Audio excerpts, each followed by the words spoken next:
তুমি অনেক ধনী হতে চলেছ এবং তোমার চারপাশের মানুষ অবাক হতে চলেছে।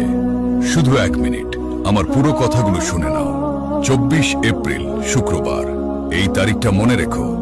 এই দিন থেকে তোমার জীবনের আর্থিক অনটন দূর হতে চলেছে।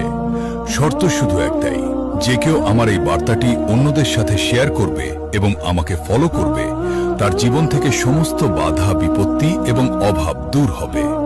আর যারা আমার এই কথাকে উপেক্ষা করবে তাদের কখনো ভালো হতে পারে না, কারণ স্বয়ং ব্রহ্মাণ্ড তোমার সাথে কথা বলছে। এই ভিডিও শেয়ার বাটনে যাও এবং হোয়াটসঅ্যাপে যে তৃতীয় ব্যক্তি আছে সেই তোমাকে এই তারিখে সুখবর দেবে, কারণ তুমি মনে মনে যে স্বপ্ন দেখেছিলে তা আমার বলা এই তারিখে পূর্ণ হতে চলেছে। তুমি হঠাৎ এত অর্থ পাবে যে তা তুমি অন্যদের মাঝেও বিলিয়ে দেবে। শুধু আমার বলা পথ অনুসরণ করো, তবেই আমার আশীর্বাদ সবসময় তোমার সাথে থাকবে। এবং মনে বিশ্বাস নিয়ে ধন্যবাদ বাবা লেখো, আমি সবসময় তোমার সাথে আছি।